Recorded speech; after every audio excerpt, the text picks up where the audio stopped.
আজি আজি মই ইমান কষ্ট কৰি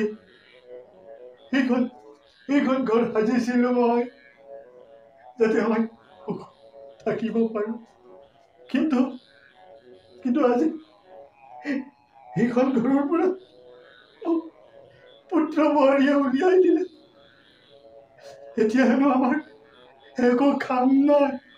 আমাৰ বয়স, আমি বোলে এতিয়া এই বৃদ্ধাশ্ৰমত যাব লাগে।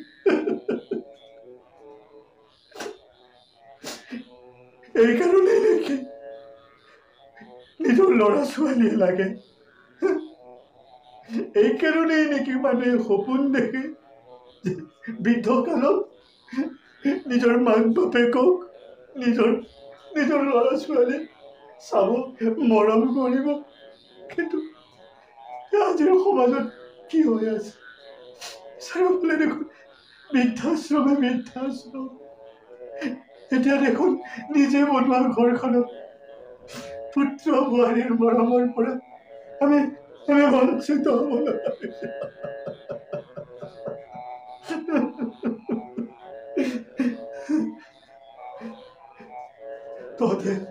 তহঁতে ভালে কুশলে থাক, তহঁতৰ মংগল কামনা কৰিছো।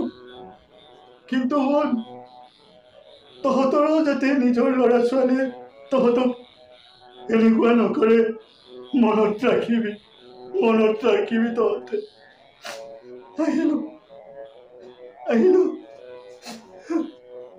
আহিলো মই।